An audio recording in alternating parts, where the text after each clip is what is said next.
my tongue, swear that I. Howdy do motherfuckers, how are you? My name is Astro Walker, aka Starlight Stepper, head honcho of Celestial Militia. Today's video is 10 traits that a manager must have, and these are absolute non-negotiables. I promise you, by the end of this video, you'll know if the manager that you're about to work with is good at their job, and if you're somebody wanting to be a music manager or an artist manager, you know the skills that you need to work on in order to be efficient at your job. The game plan is I'm going to go over each of the 10 traits and give a little bit of information in between each. So without that being said, yes, I'm reading from a script. Without that being said, trait number 1 is the ability to recognize talent. If I don't want to jump topics, I don't want to jump into industries, but I'll do it for this because everybody knows who Tom Brady is. Tom Brady got passed on by everybody just for him to turn around and be arguably, I don't even think it's arguable, he's the greatest quarterback of all time. But imagine how many people are kicking themselves in the face because they passed on him. They weren't able to recognize the talent that man had or what he would be able to bring to the table. So if a manager signs you and they're not able to identify talent, I'm not saying that you're trash. You might be, but even if they do decide to work with you, they probably do not have a good reputation in the industry because they're known for working with shitty talent. Trait number 2 is they absolutely have to be your number 1 fan. It is really hard to sell something that you don't love. If you're a salesman, if you've ever done sales, you know that shit is true. So if my job as an artist manager is to convince all of these other business-minded people that the opportunity of working with you is going to bring some type of net gain, if I don't think you're good, there's no way I'm going to convince those people that you're good. So make sure that the manager that you're working with is your number 1 fan. Trait number 3, shared goals. If you want to be a pop singer who sticks around in your city and you don't want to travel the globe, you have a family, you know, you're not trying to go to the big stage, you just want to make a living.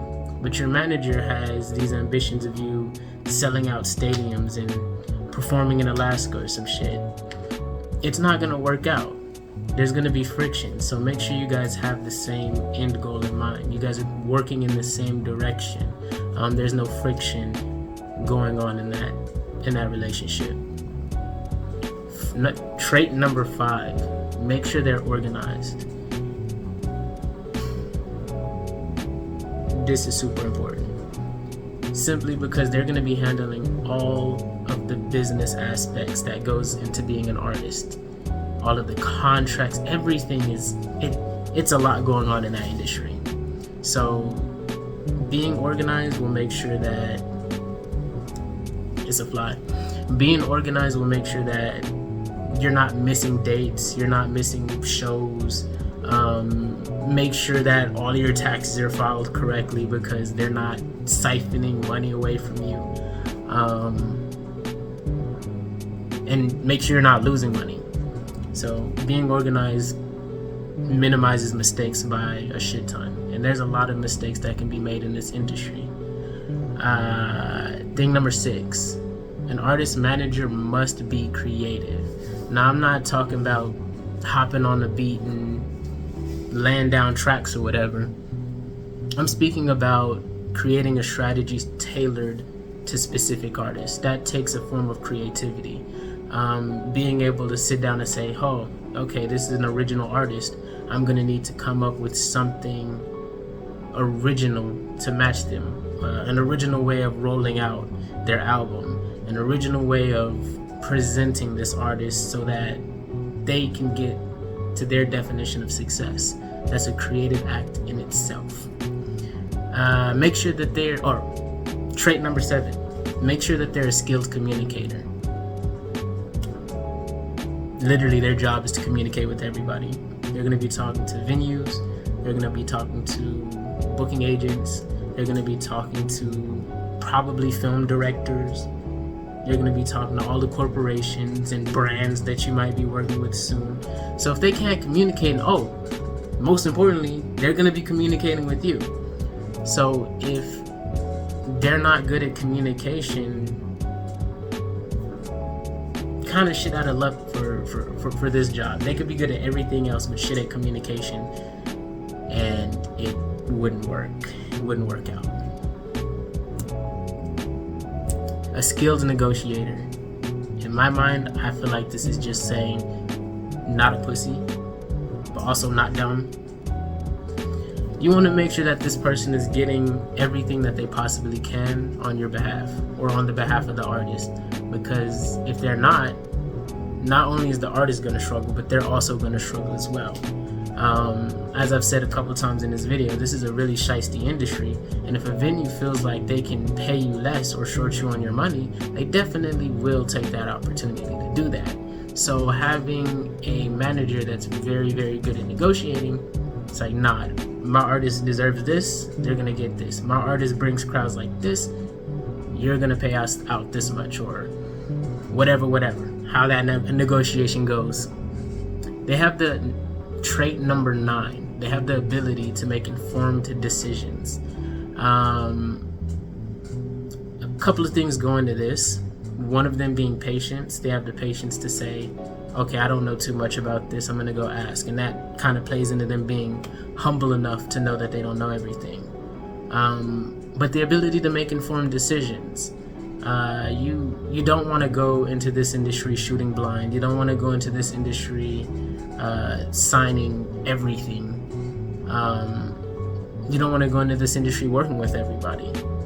So having a manager working on your behalf that makes informed decisions, that's,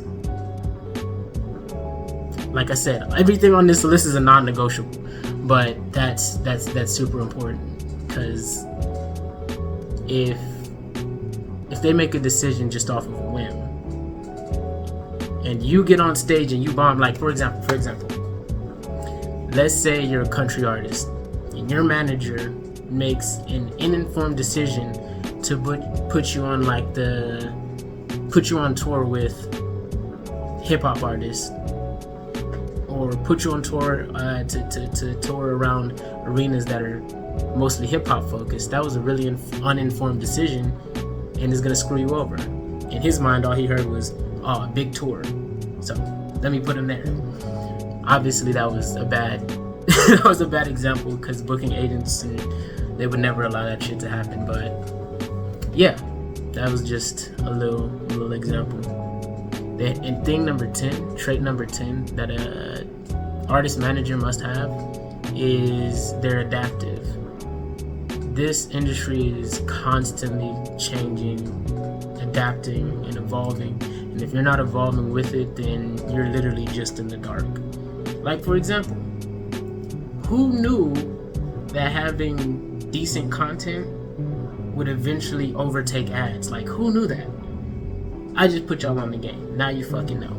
But if you're not adaptive in making these pivots, they're slow to make these pivots. You're going to be slow to make money. You're going to be slow to withdraw your money from situations where it's just sitting there and burning. So yeah, those are the 10 traits that an artist manager must have. Let me know what you guys think about the video. Click the link in the description below to join my Discord community, aka the Celestial Militia. It's been great, and I would really appreciate some feedback, because this shit is new to me. Working on scripts, that's new to me, man.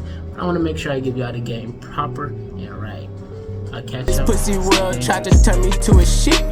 Thought I was weak, cause I'm taught to be discreet. How you judging my people when your pastor is still a creep?